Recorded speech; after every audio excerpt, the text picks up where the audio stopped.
Okay, Deepthi.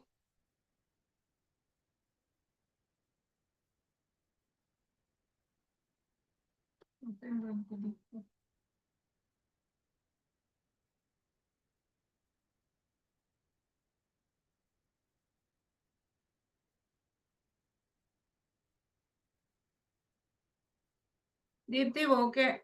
Start చేయొచ్చు.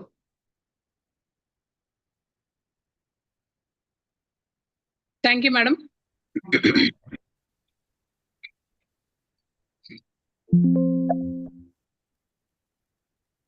Namaste and welcome to all masters.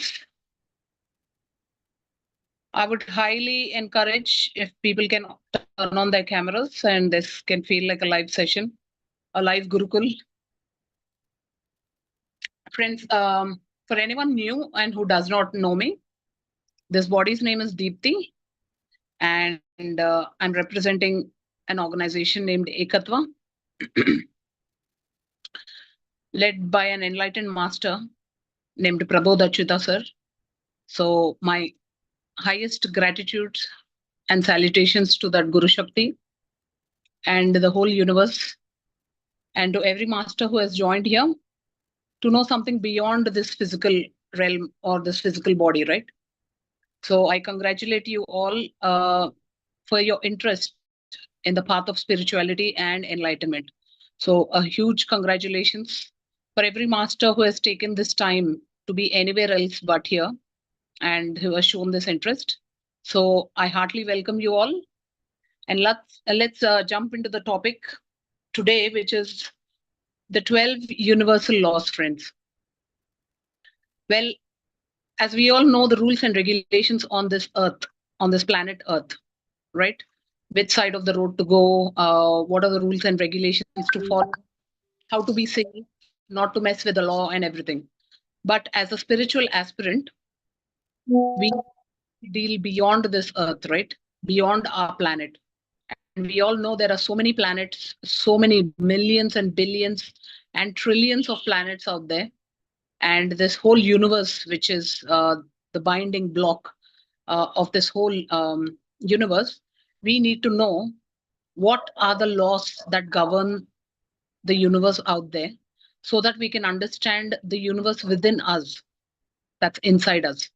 Okay. So by knowing these laws, there are 12 laws.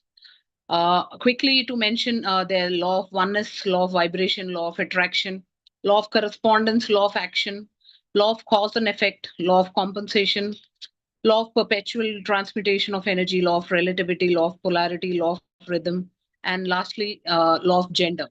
So as you can see, even I have not memorized it. So don't you worry if no one else has this on your fingertips. Because we have 3 hours, 3-day sessions, I'm going to cater about 12 to 15 minutes on each of these laws. And by end of it, please listen to the session as if you're going to explain this to many, many people behind you, okay, after you. Because the best way to listen to anything is in the mode of teaching.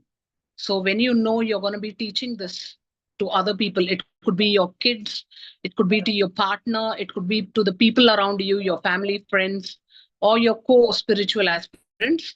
You will listen to this with utmost awareness, and the most of it is going to come out of these sessions. Okay. So these are not laws just for yourself, but it's for everyone around you. So you have to promise, you have to make a promise that you're going to transfer this information to the people around you without any selfishness. Okay. So friends, as I said, by knowing these laws, why know these laws? By knowing these laws, it's going to decide whether you're going to lead a life of an emperor or a beggar. Okay. Are you going to lead a life of a creator or a pauper? Pauper means beggar, basically, who's always begging the universe, who's always waiting for things to happen. Are you going to lead your life in this physical realm as a citizen of Mother Earth, or a universal citizen? Are you going to be, commanding this universe, or are you going to be demanding from the universe, or are you going to just always be waiting for things to happen and just take things by luck? Is it going to happen just like when you play in a casino or you play a lottery ticket or something? The chances of you are highly none to sometimes winning. So if you feel your life is sometimes exactly the way you want, and most of it is happening by the governance of some unseeable force or unknowing, force beyond this Mother Earth, then these laws are definitely for you. Okay. So I congratulate all the 21, including me and Ramnama ma'am. So firstly, thank you to the hosting team and the 19 other masters who are interested in something beyond that you can see, feel, and touch, which is the physical world. Okay. So we're going to take up 4 laws today. First law is the law of divine oneness. Needless to say, friends, this is the most important law.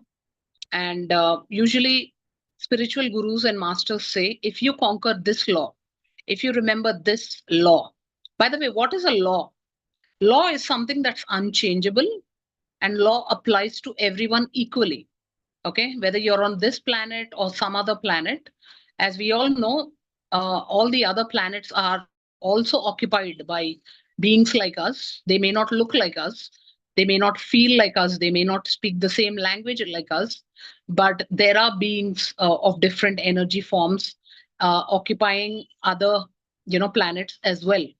If not, there's a beautiful dialogue in one of the English movies which says, if the whole entire universe except Earth seems to be empty, then it's a pretty bad wastage of space, right? If you think only Earth is occupied and none other planets are actually occupied, then it's an awful waste of space. So that's not true. Just because our telescopes have not identified them doesn't mean that there's no life on other planets. Okay, so there are different beings on different planets, galaxies, and just like solar system, there are so many other systems out there, and all those beings are being governed by the same 12 laws.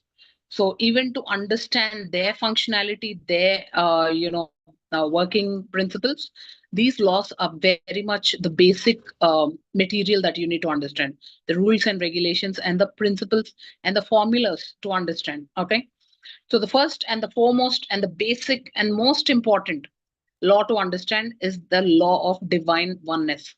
So just to give an example, imagine a whole reality of the whole universe. If the whole universe were to be a blanket, just like a blanket is made of many threads and uh, and many threads overlaying one another, if one thread is pulled from one corner of the blanket, it obviously affects the whole blanket itself, right?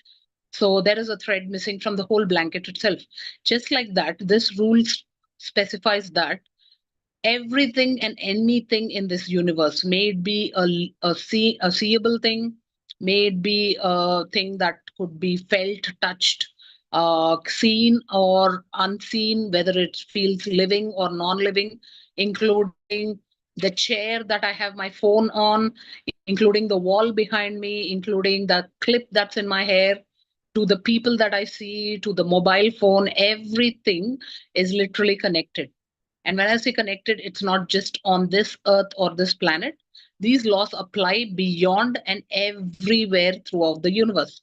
Okay.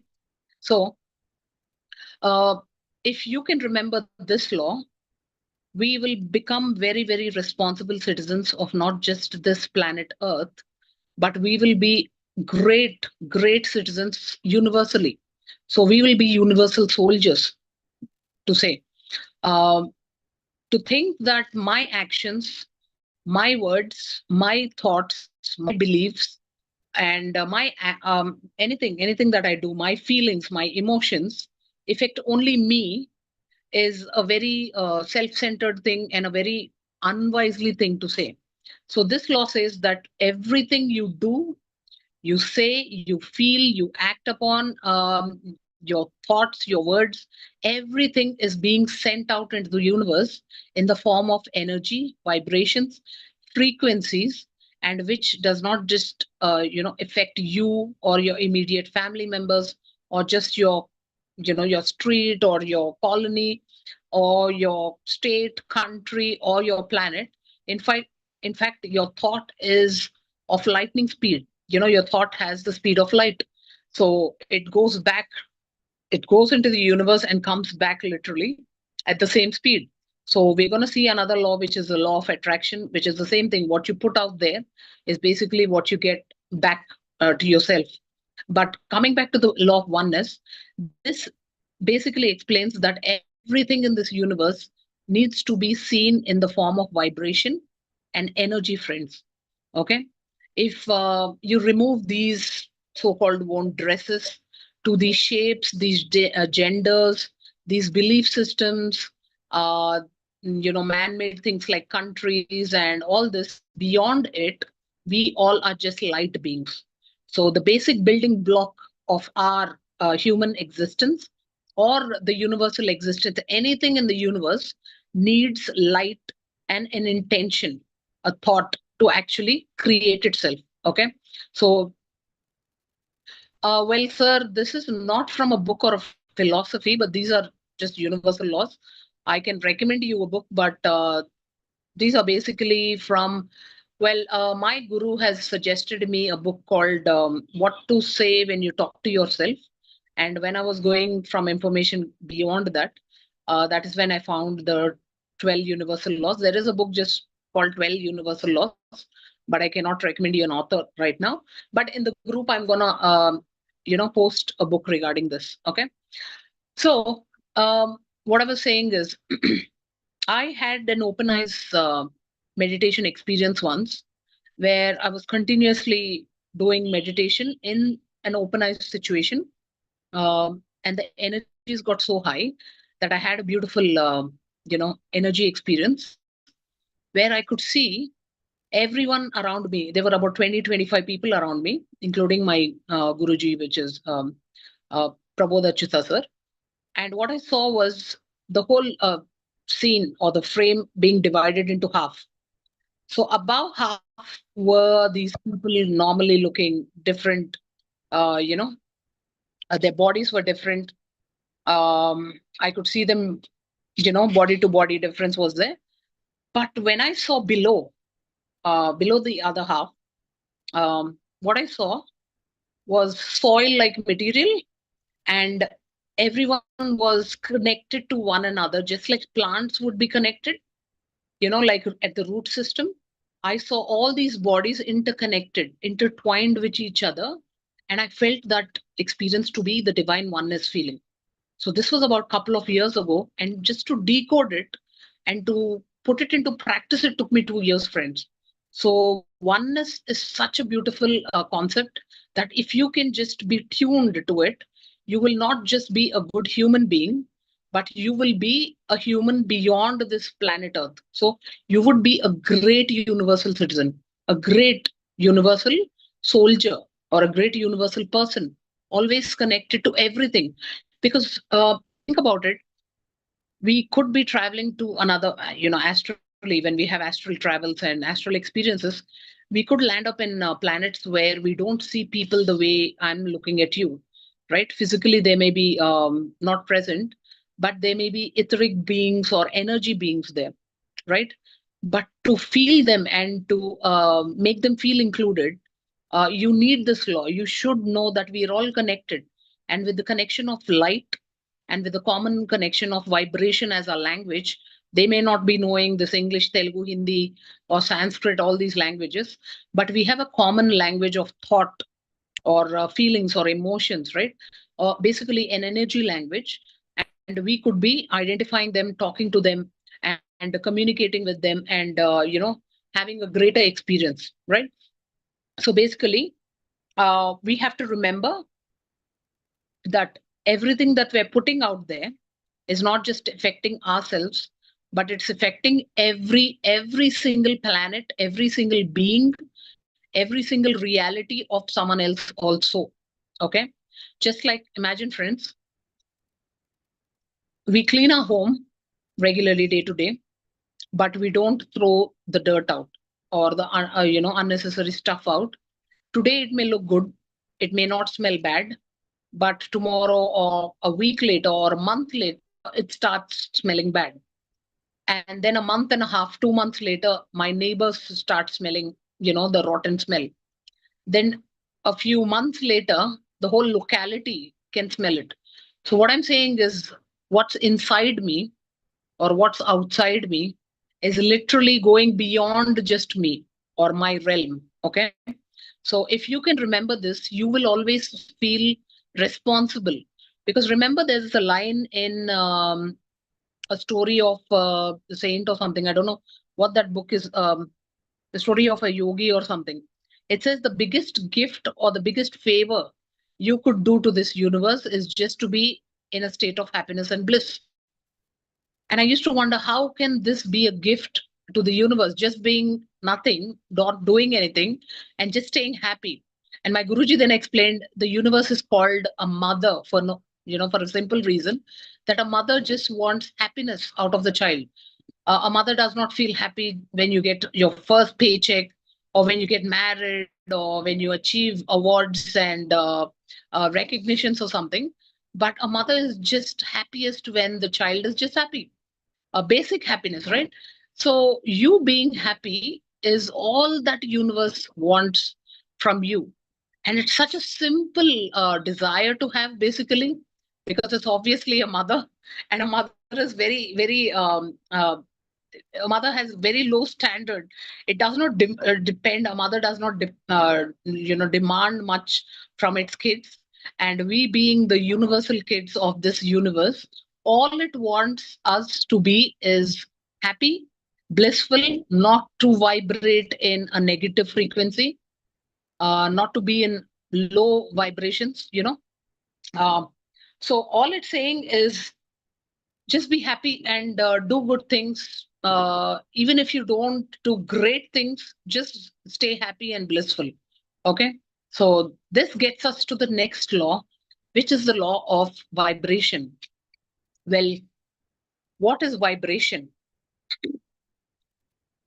Well, in scientific terms, if I have to say, the vibration of a hard table is different from a vibration of flowing liquid to the vibration of a gaseous state air.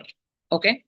What makes it different is every particle in that material, take it the table or our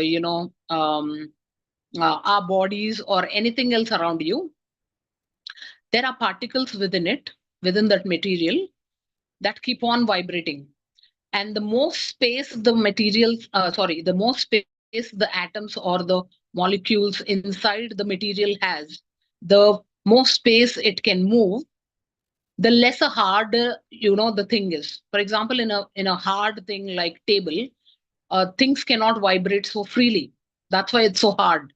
Okay, it's jam packed so close that the atoms within the table cannot vibrate so easily, and it's not always moving so freely. That's why the frequency of the table is quite hard and it's low. So when the atoms can move very freely, that's when the vibration keeps going up. So that's why in gaseous state, or when a person sits in meditation, they seem to forget the physical hard body that we are born with, and with the physical limitations that we are born with, and we feel light as if we are flying. That's why in many astral travels, we feel like we are flying, because we have gone beyond the body, we have crossed beyond the body, and we have entered from the particle uh, side of reality to a wave side of reality. So in gaseous state, or there are words like stula and sukshma. So any stula padartha means the things are very compact and the movement is limited. So sukshma means things are very free. When I say things, it's atoms. Atoms and molecules are quite free to move around, and that's when you're so liberated and it moves around very easily. So there are more things that more powers that are given to such state of beings. Okay. So when you meditate, obviously you not only get aligned with the frequencies of the universe, but your vibrations change. Okay, so your atoms and molecules within you, what usually cannot do, start getting the powers of a waveform. The particles become waves, and you start to vibrate in a different form.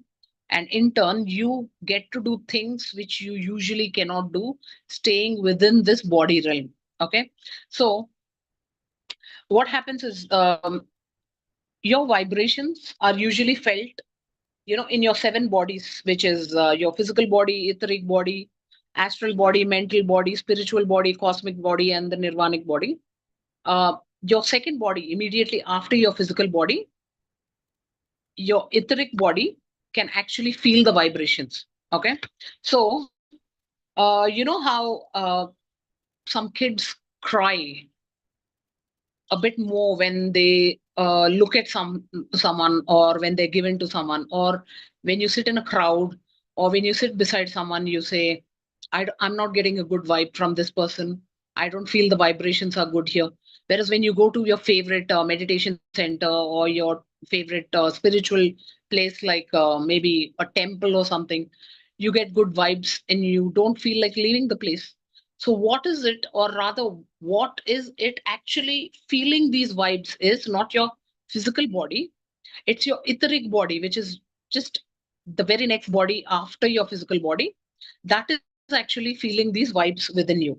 So based on the vibrations, it gives a signal to your physical body to either get up and leave, or to stay and have fun more, like stay more, and take advantage of the good vibrations. So basically, for anyone whose etheric body is clean, whose etheric body is not with blocks, or whose etheric body is with clear intentions, no hidden agendas. For a person who's saying something but means something, they obviously will have blocks in their etheric body. Okay.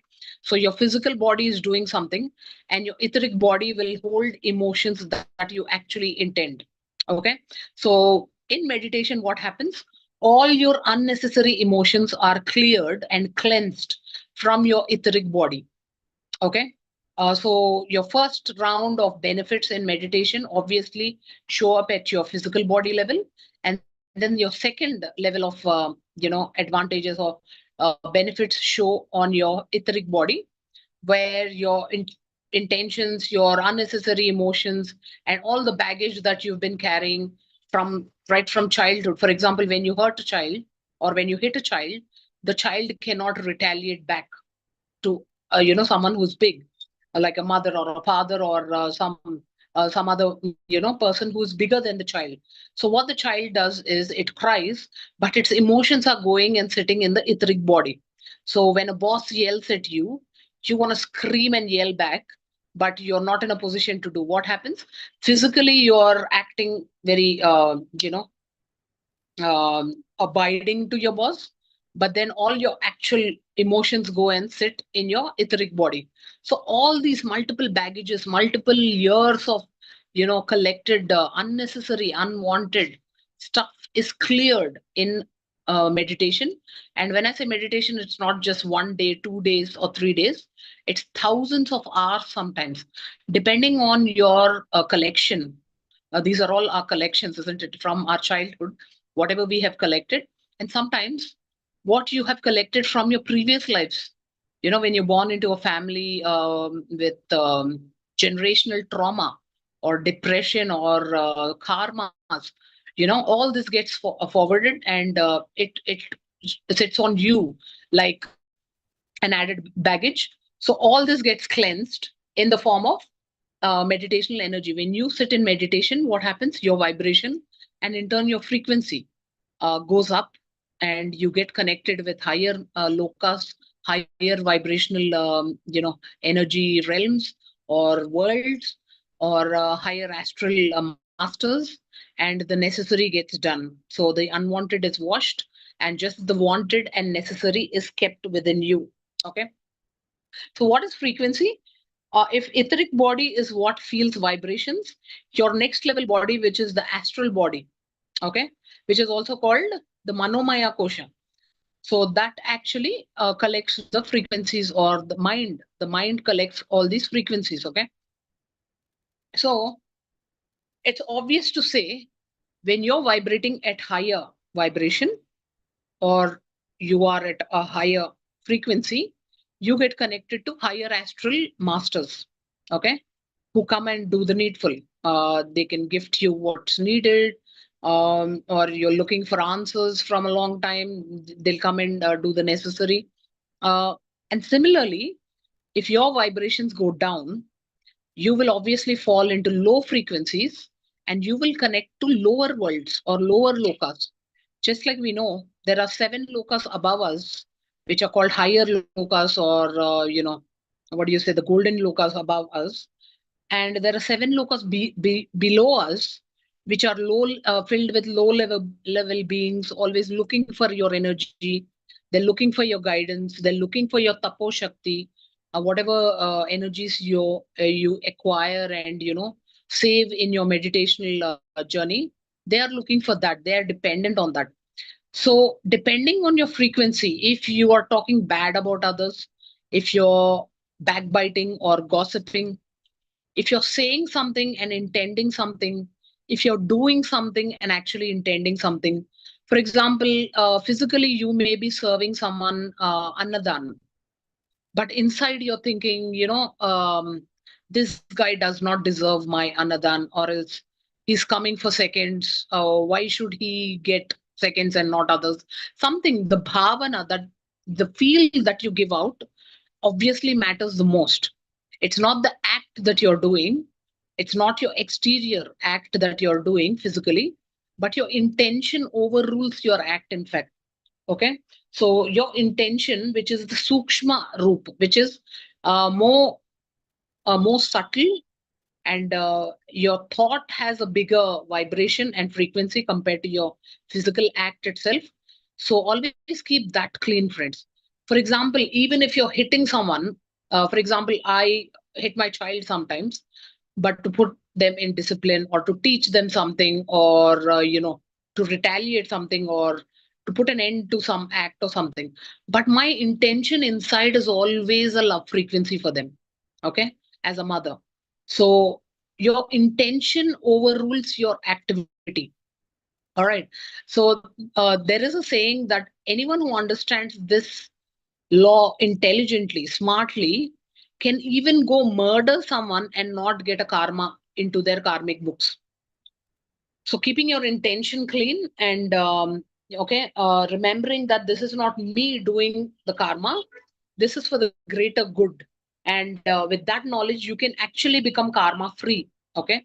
By what you're doing. For example, if you're doing dhyana prachara, and many people give out a pamphlet or a small book for them to read, but inside they feel, I'm very sure this person is not going to become a meditator. Okay. Just by the look or the feel or something, we may release a thought that this person is not going to become a meditator very soon, or maybe not in this lifetime. Obviously, what is going to overrule there? You're doing an act of service, a higher service, but your intention is of very low level. So obviously, your karma will be counted as per your thought and not by the action. Okay. uh, Same is, well, we can go to the next this thing. So if you want law of vibration to work for you and not against you, remember to do a lot of meditation, and to do a lot of spiritual service, a lot of spiritual seva, because seva is always for others usually, isn't it? It's not just for ourselves. So what it does is a lot of karma cleansing, and it cleanses your unnecessary baggage that you hold in all your 7 bodies. And I wish this was a seeable thing. If your karma cleansing, all the cleansing at different levels was something that you could see, people would never leave this, friends. They would actually drop all their salaries, jobs, their physical attachments of family, kids, and all that, and they would be behind this, because this is something that you can't see with your physical eyes. It can only be felt, because the next day from when you do meditation, you start to feel different. You start to look at yourself different than people around you. start looking at you differently. They perceive you differently. So this is something that you can feel instead of see or touch. That is why this is not given so much importance. Okay. Next, coming to on time for the topics. The next and most interesting law, a simplest law to understand.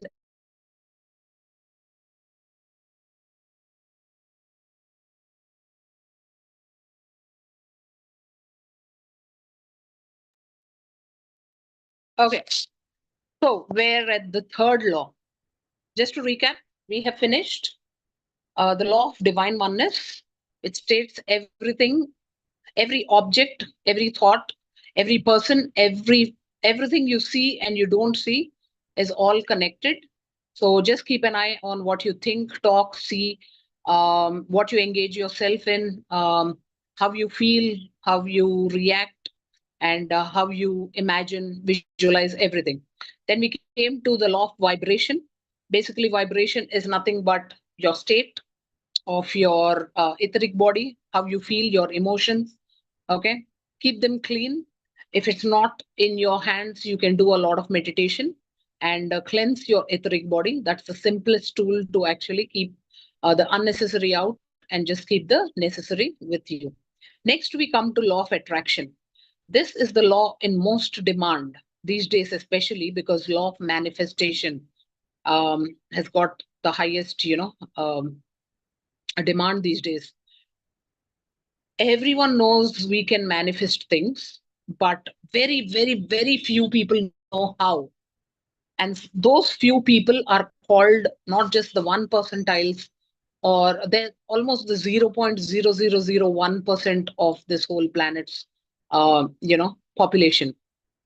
So if you know these laws, friends, and if you understand them, and if you get tuned to them, trust me, you will soon find yourself in the most successful and the wealthiest people and the healthiest people, the most abundant people on not just this planet Earth, but amongst the whole universe.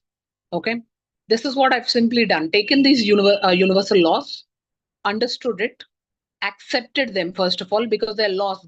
They don't, behave differently for me versus others. Okay. They don't have any partialism, and they don't definitely work on how much money you've got, or how much powerful you are, or how spiritual you are, or how much Guru Shakti there is behind you, or how much Guru Krupa there is, and all that. So basically, these are laws that apply to everything, right from a table, chair, to animals, to human beings, to any other astral loka, beings. Okay, may it be higher lokas or lower lokas. So, who does not want to manifest what they want? Manifest is nothing but converting something from a thought level, or an etheric level, or an astral level, or any other loka level into a physical form. Okay, may it be giving birth to kids, may it be attracting abundance, may it be attracting mukti, or spiritual growth, may it be success in the physical realm or spiritually. Right from anything you want, you have the full freedom and the power to create it. Now, if this is so and this is the law, why is everyone, in fact, when I questioned you, I'm questioning even myself, this Deepthi, who knew nothing before knowing these laws or before coming to meditation. Even I used to be like a beggar, playing this life-like game, like a lottery. What are the chances you go buy a ticket to lottery, and what are the chances of you winning 10 out of 10 times? It's almost zero, right? So same was my case in life. So no matter how many degrees I put behind my name, no matter how much knowledge I put behind me, how much hard work I have on my resume, uh, or in my day-to-day activities, I seem to never, or this is in my past, I never seem to get it 100 out of 100 times right, this life. So and I used to wonder why, then if not this, what else would work? right? That is when I came to know this law of attraction. So simple. If you have to, explain the same law to someone else, how would you explain? Remember, law of attraction in two sentences. First sentence is what you give is what will come back to you. That's in a simple form. In a simple, anybody can understand form. Okay, what you give will come back to you. That is one thing.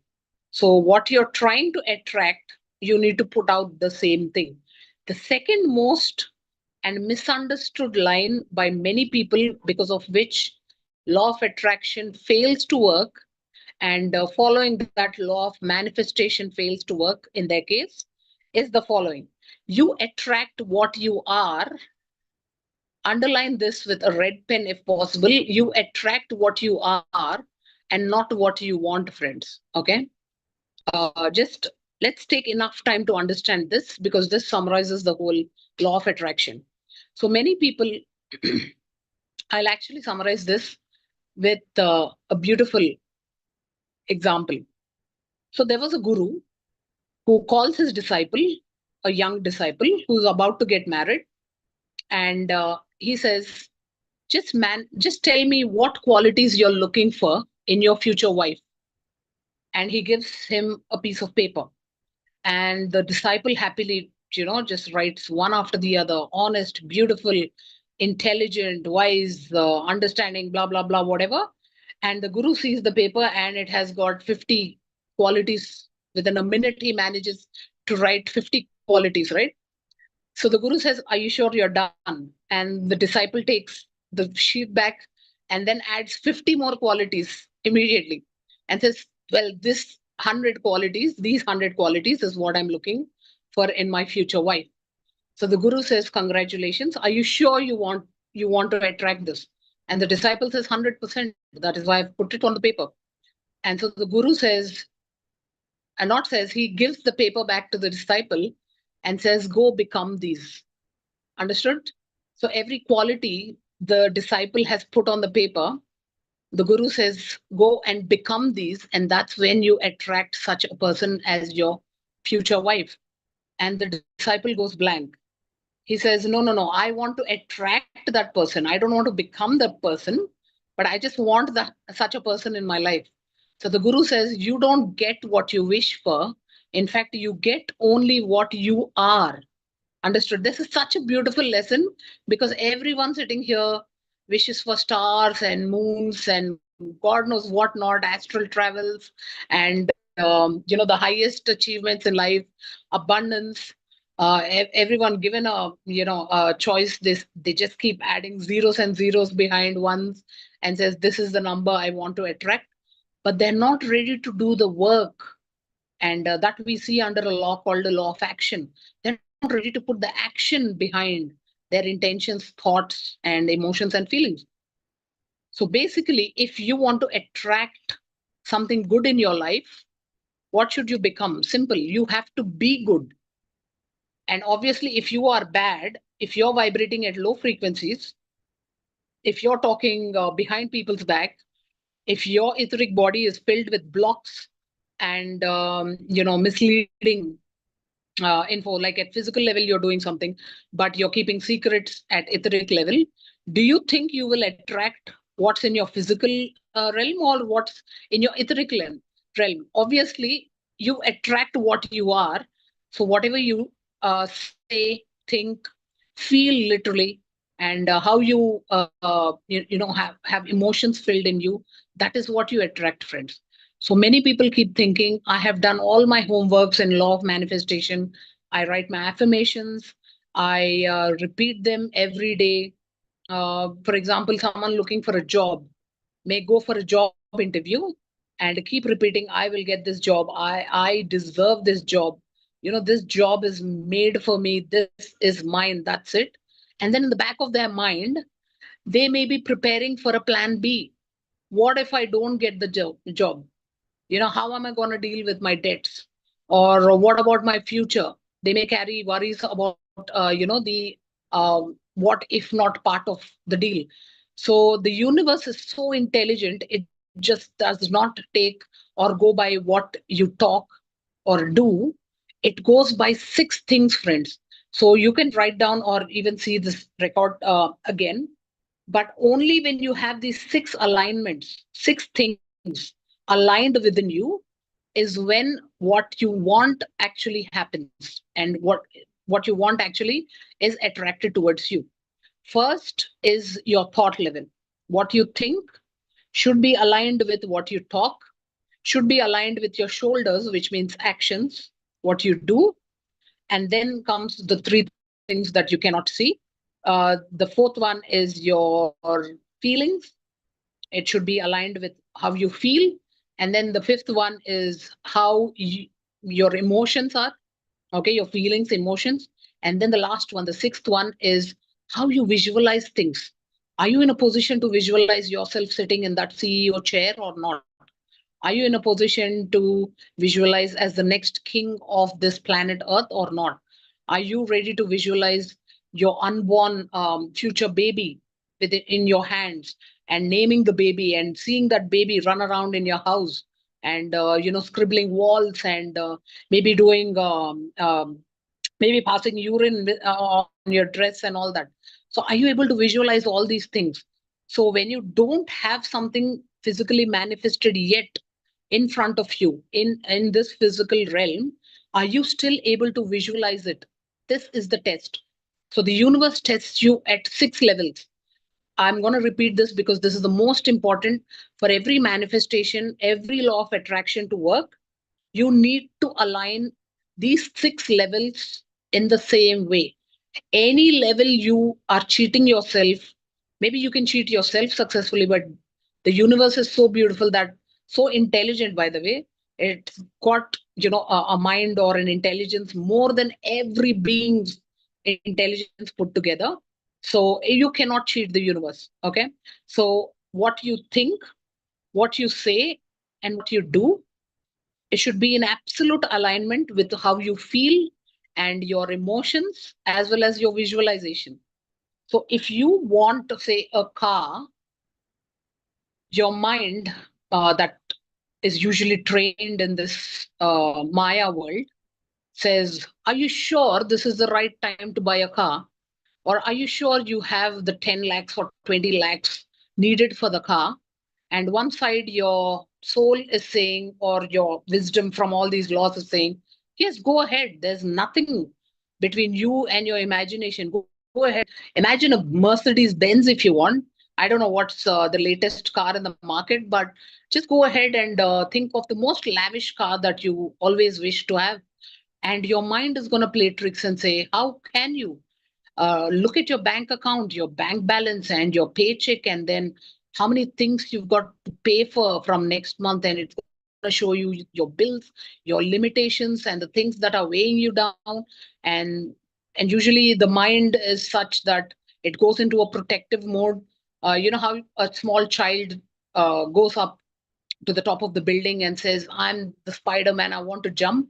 And the mind is going to say, no, no, no, no, no, you're not the Spider-Man. In fact, you're going to jump down and either break every bone possible in your body, or you're going to die. So mind is something that keeps protecting you. So there's nothing wrong with it. The mind is made like that. So mind is a muscle that when you train it again and again how to bend it, you bend your reality too, and it's going to work for you and not against you. So when you want a car, the mind is going to show you the don'ts, why you cannot have a car. And all your wisdom, all your soul, energy inside you keeps telling that you are the creator. What's stopping you? You can absolutely dream of and design and literally attract everything you want, from anything to everything. So you have to train your mind to say, you know what, now I know the universal laws, I know what to do. So you just move aside, and I'm going to visualize the most luxurious, the most my most favorite car ever since my childhood, that I always wanted to have but couldn't. And you have to be in that realm of creativity, creative visualization. Always imagine yourself, even when you're going in a cab or in an auto rickshaw, or even when you're walking on the road to office, you should imagine, walk like a king, imagining you are the future driver of that car. Just throw even this wish, put a luxurious driver even in the driving seat, because why should you drive yourself, isn't it? So even manifest a driver and just feel as if the cab driver is your future driver for your most luxurious car that has already manifested. So what I mean is, you have to think, you have to talk, you have to feel, you have to behave, you have to imagine, okay? And you have to be in that frequency of already being a car owner to attract that, respective car that you're looking for or imagining or wanting. You cannot say one thing, think otherwise, okay? And then go look in the showroom for some low budget car and compromise, and then say, universe, why didn't I get my luxurious car? Okay. So because there is a misalignment in these 6 levels, that is why your manifestation is not happening yet. Okay. So basically, a person who knows law of attraction well, okay, will never blame the universe or anyone around them. Make this point. Because usually people say, why God, why this is happening only with me? Why this anyaya, why this unfavorable thing always happening, this bad luck? And luck only exists in people who always complain, friends. Okay. Why all this only me? That is a victim mode of complaining. When you keep complaining, what happens? The universe makes, not the universe, in fact, you are making yourself vibrate at a very low frequency. And as you know, low frequency things only can attract low frequency, outcomes in your body or in your physical realm. So stop worrying, stop complaining, and always remember what my guru says. If a problem has come, or if a problem exists, or we usually use experience, not even the word problem, along with the problem, the solution is already out there. Okay. So don't worry too much about the problem. And just remember, there is no problem without a solution. And just focus on the solution, and you will always attract the solution, may it be in a guru form, may it be in a video form, or a class like this form, or may it be in the form of a friend, a wise friend who calls you out of the blue and gives you a suggestion, or maybe a form of a video or a book, or who knows. Okay. So always be solution oriented and not be complaining about the problem. Don't focus too much about on the problem, because then you are pouring your energies to the problem, and the problem is growing in your life. Okay. You're not leaving any room or space for the solution part of it. Next, friends, we come to the last law for today. Just another 10 minutes will be done. This is law of correspondence. Well, as I said, learn about these laws as if you're learning to teach others. So where did we listen to this word correspondence? We say, I'm doing long distance education or distance education. It's a correspondence course. So what is correspondence? Even if you type in Google, which I did before this class, I got the meaning as correspondence is just similarity or a connection or equivalence. So just as if you're sitting in class face to face with a teacher or a lecturer, correspondence means, well, the two laws that drive this law of correspondence is principles: as above, so below, and as within, so without. So a correspondence means, for every physical object, act, or experience or effect that you see in this physical world, there is a corresponding, corresponding or equivalence in other lokas or in your own bodies. For example, just like we have 7 bodies, if one body is feeling one way, if my etheric body is feeling one way, or my astral body is feeling one way, the same would reflect on my physical body also, right? In a similar way, whatever you see in this, say, planet Earth realm, it has a connection from higher lokas or the lower lokas equally. Okay. So not seeing everything in just a one-dimensional way. For example, you are not okay with many, bad things that are happening on Mother Earth, let's say, like wars, like sex trafficking, like kidnappings, or racism, all these things. No one likes it, obviously. Any average intellectual person with a good heart won't accept and won't like all these. So understand that the cause and effect of this. So this is not just on Mother Earth, that is happening, but this is happening because it's a result of the vibrations and frequencies which are happening at higher level or higher locus too. So everything that you see around you is a collective consciousness of whatever people are feeling, not just on Earth, but everywhere else. This gets back again to our divine oneness principle, isn't it? So what you do here is dictating what happens on planet Mars, Neptune, and so many other planets that we don't even exist and we don't even know the names of. Like that, everything that's happening out there in the universe is also dictating and giving you the result of what's being projected onto, this realm of physical reality that we see every day. So that is why they say, if in some body of yours, say your emotions are not good, not so happy and positive, your physical body suffers. So what you see in your physical body is not just what you have done here or what you have experienced in this physical realm, but it could be because of your astral body, etheric body, or your higher bodies. Okay. So what happens is when you vibrate at a positive frequency or a higher frequency, the same you are donating or projecting at higher locus too.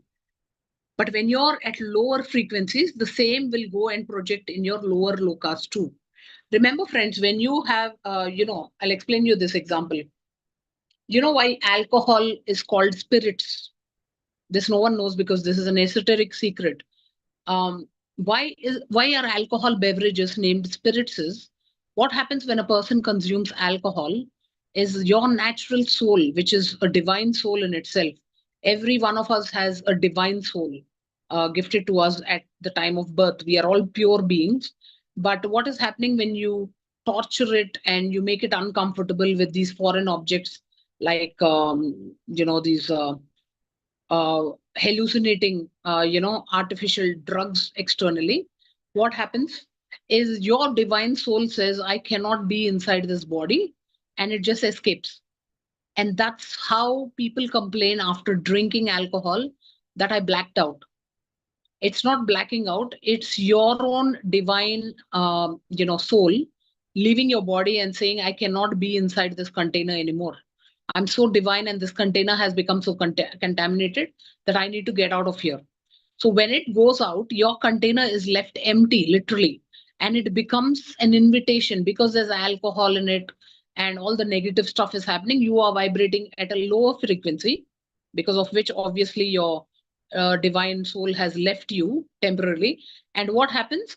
Your lower level beings, because you are vibrating at a low frequency, you invite low frequency beings to come and occupy your body temporarily. Okay, so by the time you get back into your consciousness, these lower beings have used your body for their own purposes. Imagine the a soul has left Earth with say a desire to say a desire to have sex with children or something. Okay, so what's going to happen? This soul will enter your body, alcoholic body, and it's going to take out all that predator, what do you say, actions out of your body. Because these leftover souls, which are still at the earth level, still, revolving around, looking for bodies. They need a body to enjoy or, fulfill their karmas. So what they do, they enter this body, do all bad stuff, and then they leave this body. And by the time this body gets consciousness, when its original soul enters the body, this body is blamed for all those actions that he has no idea that he's even done it while he was unconscious. I have seen such crimes in Australia so much that people don't realize what they're doing. Basically, they're falling into this pit of low vibrations, low frequency, and they are inviting their corresponding energies into them, knowingly or unknowingly. Okay. So everything you are, there is a correspondence out there.